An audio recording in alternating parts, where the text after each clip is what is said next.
Hello, EEARTS family. How are you today? Now, he didn't trick me this time, but I'm just nervous to start. So, this is what we got. Yes, and what we got is cold temperatures. Check out the low temperatures this Wednesday morning in Florida, South Florida. 43 degrees in Pompano Beach. And we have 45 in Oakland Park. We're looking at 46 all the way down in Homestead. Those are temperatures that make Floridians just shake and shiver.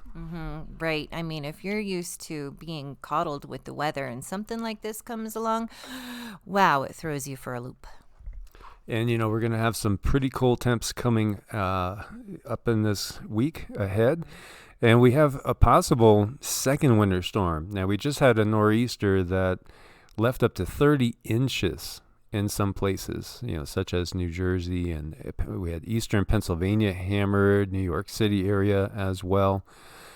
Some records falling over there, and we do have the potential for another big snowfall. So hopefully you guys are all dug out over there in Pennsylvania. Joe, get digging, Joe. He's one of our buddies over there in Pennsylvania, because it might be coming again. It very well could. So be careful and be ready. As we see, they have a couple different scenarios, and so we're going to have to see how this plays out. But the one thing that is going to happen is another Arctic blast coming down.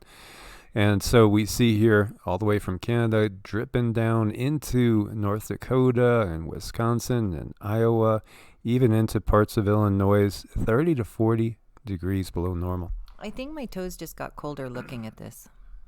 And you could be 20 degrees below normal all the way down into Oklahoma, northern Texas, Arkansas, and over into Tennessee as well. I know. So what do we make of all this?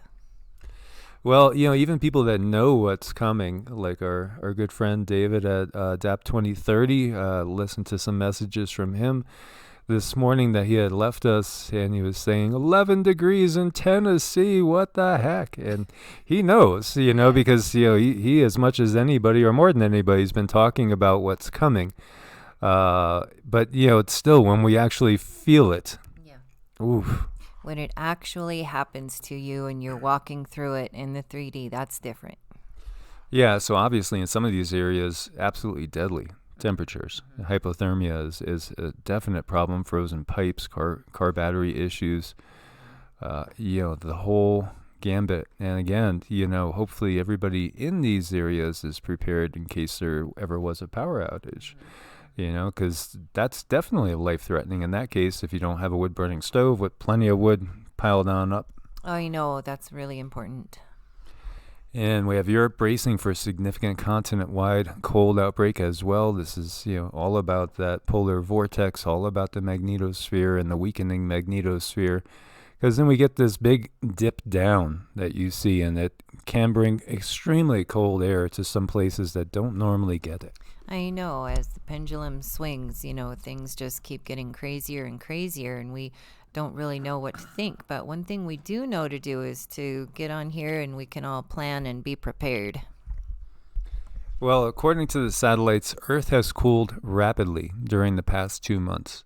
And that does sound kind of ominous, doesn't it? Rapidly. Boy, it gets you thinking about that day after tomorrow scenario. And how about it when the gyre flushes out and the fresh water comes out and disrupts the Gulf Stream, and then, whoops, lights out. It is going to get cold quick in the Northeast and then over in Europe as well. And that's something that will come about. Will it be in our lifetimes? Perhaps we'll have to see. There's definitely been a significant slowing already. So as we see here during the past 2 months, the Earth has cooled rapidly.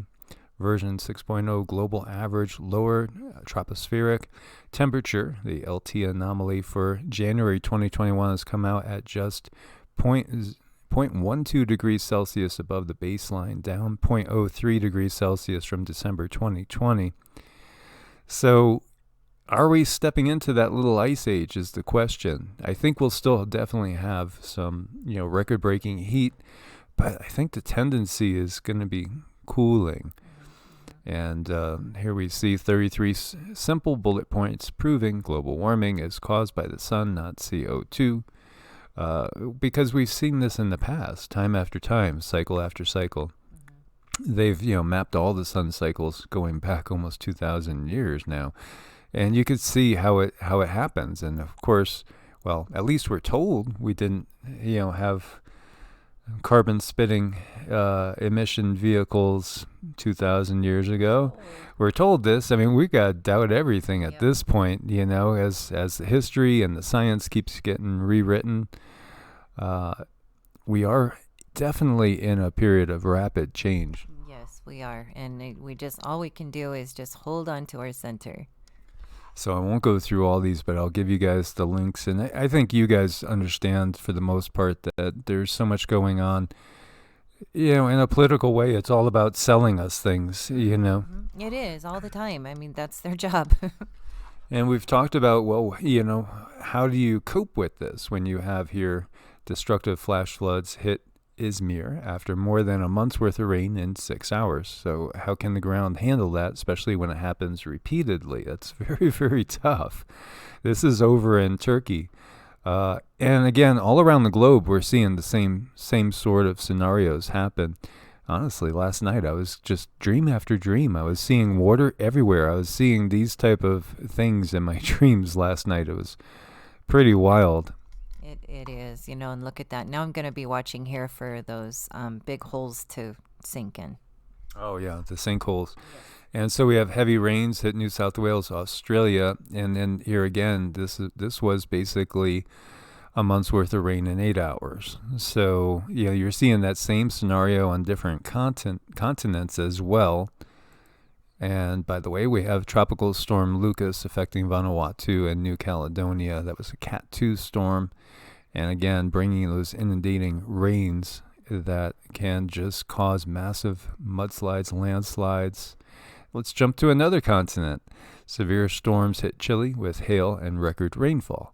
So this is pretty consistent. We're seeing all across. It doesn't matter where you are, whether we're in Europe, Asia, South America, over in Australia, it doesn't matter. We're getting these same scenarios where these records are getting absolutely shattered.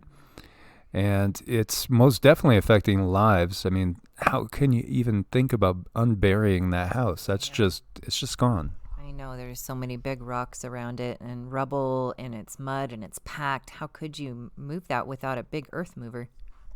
Well, it looks like it's at least 5 feet, maybe 6 feet deep of mud. Yeah. And, then the sun will come out and it'll get warm and it'll harden. It's a sad scenario, as we've said, it's a pick your poison. What do you want to deal with type of scenario? Mm-hmm. And we've talked about, safe zones and typically people had whittled it down in the U.S. to the Appalachians, the Ozarks, and then, in general, the Rocky Mountains, Four Corners areas. But anywhere, even in those, you're still going to have issues, as we've shared. And we've researched all of them and lived in a couple of them, 2 out of 3. Mm-hmm. So we have a shallow 6.9 quake hits southeast of Easter Island over here. And, luckily, of course, this one didn't do any damage and didn't give us any major tsunami. But that's another pretty big one that we have going on. Yeah, I know. That is a big one. And we have a major bushfire destroying at least 71 homes in Perth Hills and threatening 2 more suburbs. This is in Australia as well. Australia's had some massive wildfires, and so has California, and then last year was a record-breaking year for Colorado. So again, pick your poison. Is it going to be water or fire? Yeah, I mean, scorched earth, anyone? And by the way, La Nina is likely past peak, but influence will still continue. And so, La Nina is a weather pattern. It's actual cooling of the Pacific waters here. And, it affects all the areas in North America as well, and can give us those Pineapple Express, which we have been seeing up there in the Pacific Northwest. But La Nina is likely to have peaked with respect to atmospheric and oceanic patterns in tropical Pacific. The Australian Bureau of Meteorology said on the 2nd, all the international climate models surveyed by the Bureau are anticipating Nino 3.4 will return to the borderline or neutral values by mid-autumn. It's typical for a La Nina to continue to influence the Australian climate even as it weakens. Impacts associated with La Ninas, such as above average rainfall in eastern and northern Australia, are expected to persist into early autumn. With climate outlooks indicating above average rainfall, it's likely for parts of the regions, particularly over northern Queensland. Over the past fortnight, that's a term we don't hear much. Nope. So 2 weeks, the sea surface temperatures across the Pacific Ocean basins have warmed by 0.2 degrees Celsius. And, perhaps this will help to bring some needed moisture to the American Southwest and West, which, can use it. I mean, we've been getting inundated up in, up from Alaska, British Columbia, and that area up in there. But, Arizona, New Mexico, Colorado, they definitely need water. And more water would be good for California as well, so we don't see another huge record-breaking fire year. But, it's one of those things where now I think we just kind of expect it. It seems like every year gets kind of more intense than the last. I know. It's just like there's no such thing as any kind of balance anymore. Balance is what's needed in this world in every single way. Yeah. Balance. So, guys, thank you so much for being part of the family. Make sure you are subscribed. Thank you for your support on Ko-Fi and Patreon. To set up an appointment with us, reach out at EEARTS@protonmail.com or evolutionaryenergyarts@gmail.com. Stay prepared out there. God bless and namaste. Namaste.